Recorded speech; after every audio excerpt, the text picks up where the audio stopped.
Ancient buried treasures and the tomb raiders trying to get their hands on them. NBC's Keith Miller has details. It is amazing what you can find in Israel with a pick and shovel. The country is a treasure chest of artifacts. They use this for game, depends on the roll of the dice, but actually it was the roll of one of these. So much material is buried here that even Indiana Jones would be challenged to unearth it all.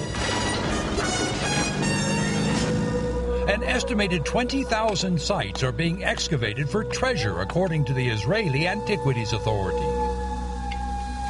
It's anyone's guess how many tomb raiders and grave robbers are digging in the desert. But the trade in stolen and forged artifacts is described as lucrative. People have always known it's worthwhile to get the spade out and to dig and to look for gold, to look for treasures. And as long as there are people who wish to buy those things, it'll be very difficult to stop. The Israeli Antiquities Authority sets traps for tomb raiders. It is also going after forgeries. And now, in a high-profile court case, it is prosecuting licensed dealers. In a trial that has lasted 6 years, the state alleges that the inscription on a biblical-era burial box is forged. They charge the inscription, which reads, "James, son of Joseph, brother of Jesus," is a fake.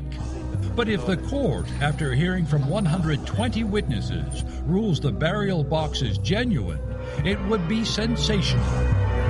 Perhaps the only archaeological evidence that Jesus existed.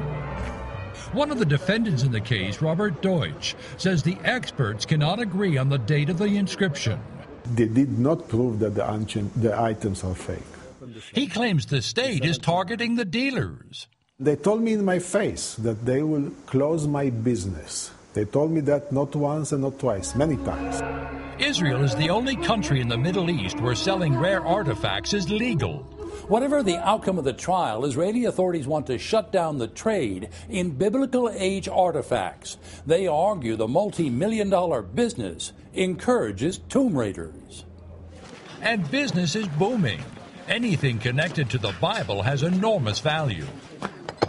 At Tel Aviv University, archaeologists restore historical objects, one piece at a time. All this is original.